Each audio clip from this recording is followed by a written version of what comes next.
Bonjour à toutes et tous et bienvenue dans ce nouveau numéro de Dev Café avec toujours le même objectif, vous informer des dernières actus autour du dev mobile et ce en une dizaine de minutes.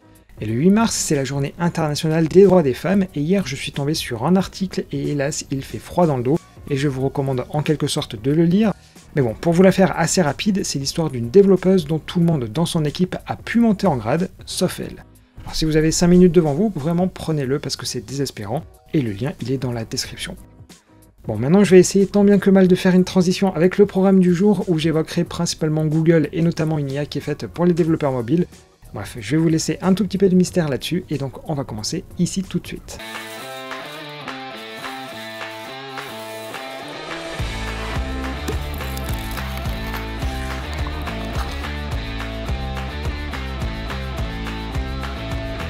On débute par une petite info qui fait suite à ce que je vous avais dit lundi sur la Firebase App Distribution qui permet désormais de récolter des avis. Alors j'avais probablement découvert la fonctionnalité un peu trop tôt car rien ne marchait, mais désormais la doc elle est en ligne. Alors pour que tout marche, il faut d'abord activer une API sur vos projets dans la console Google Cloud, et ensuite si vous voulez tester en local, il faut rentrer une commande. Bref, surtout n'hésitez pas à le mettre en place car comme je vous l'avais indiqué, avoir des retours gratuits dans des apps de test c'est quasiment introuvable aujourd'hui, mais attention, ce n'est que pour Android pour le moment. On poursuit avec un sujet un peu complexe sur le mobile, à savoir les certifications.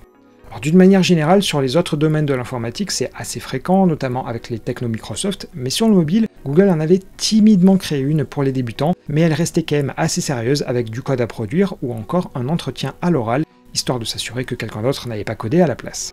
Sauf que le contenu, il n'avait pas bougé depuis sa création il y a quelques années, et désormais les inscriptions sont fermées. A priori, il ne parle que d'une pause et donc d'un retour ensuite. Et d'ailleurs, il semblerait assez logique qu'ils se remettent à la page avec par exemple du Jetpack Compose. D'ailleurs, en général, cette certification n'est valable que 3 ans et il faut la renouveler ensuite, mais d'une manière générale, très peu d'entreprises la demandaient, c'est probablement pour ça que personne ou presque ne s'était rendu compte de cette mise en pause. On poursuit en restant chez Google, mais autour de l'IA, car la semaine dernière, l'annonce n'a pas fait grand bruit, mais elle est quand même très intéressante. Concrètement, dans les résultats de la recherche, vous trouverez désormais des datasets. Et ça m'a d'ailleurs permis de découvrir qu'il existe un dataset search chez Google qui intègre plus de 45 millions de bases, comme quoi vous devriez trouver votre bonheur pour entraîner par exemple vos IA. Comme d'hab, les liens ils sont dans la description. Ensuite, on nous rabat les oreilles en nous disant que Google est à la ramasse car ils n'ont toujours pas de chat GPT dans le moteur de recherche. Mais bon, petite parenthèse personnelle, un jour les journalistes ils arrêteront de faire des articles en fonction du SEO et ils se rendront compte que chez Google, eh bien l'IA c'est pas ce qui manque.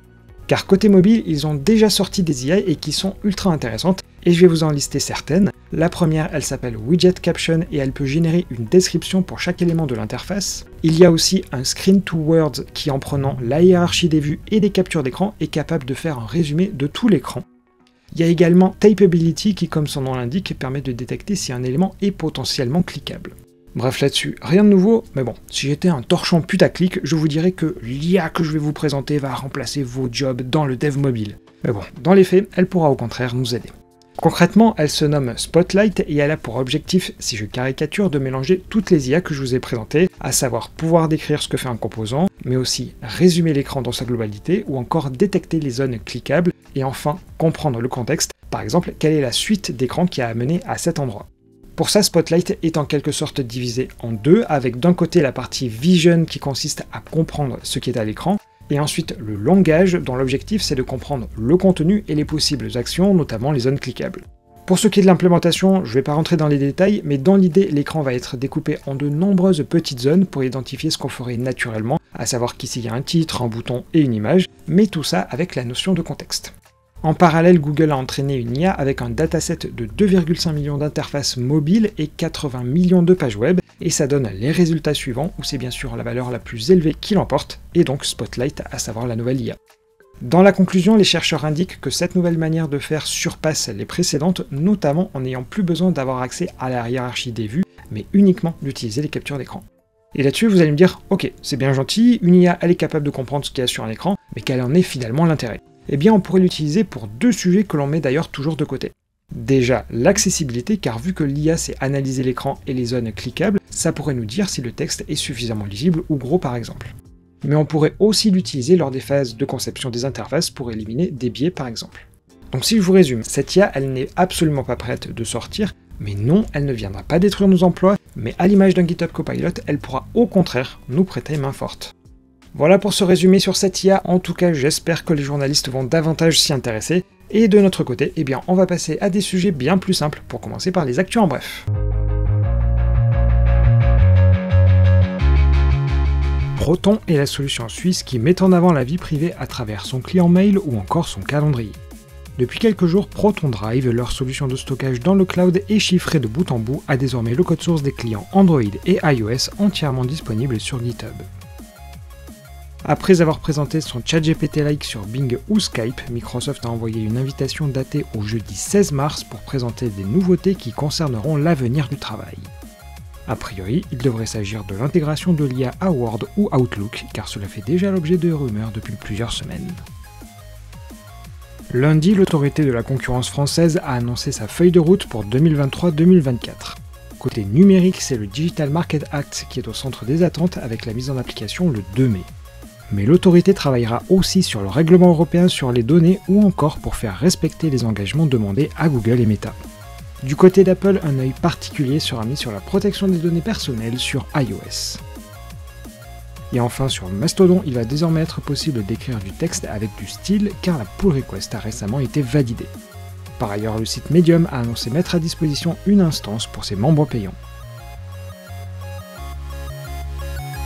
Pour reprendre, lundi soir, Google a publié un article autour de sa feuille de route pour 2023 sur le Google Play. Comme d'habitude, il y a pas mal de redites et on va uniquement souligner les nouveautés. Concrètement, la première nouveauté, c'est de mettre en place la Privacy Sandbox, c'est-à-dire améliorer la vie privée des utilisateurs, et pour nous, ça devrait essentiellement permettre à ce que les SDK de pub ou d'analytics ne soient plus intégrés dans nos applications, mais que ce soit plutôt des modules à télécharger via le Google Play. Ensuite, sur la partie Data Safety, c'est un peu vague, mais ils disent qu'ils vont continuer d'améliorer cette section avec des nouvelles fonctionnalités et des règles pour clarifier les choses. On poursuit avec le Google Play SDK Index qui permet de savoir aujourd'hui quelles sont les bibliothèques les plus populaires, et des informations supplémentaires sur les permissions dangereuses ou encore des SDK qui ne sont pas en accord avec les règles du Google Play seront bientôt affichées là aussi, mais par contre on ne sait pas précisément quand. Mais surtout, les nouveautés se situent dans ce paragraphe où il est question de l'intégration du Web3 et des NFT directement dans les applications et jeux. On devrait là aussi en savoir plus dans les prochains mois car Google indique être en discussion avec les principaux acteurs. Mais si on fait le parallèle avec l'App Store, chez Apple, tout est autorisé à condition bien sûr que vous passiez par leur paiement in-app et donc les 30%.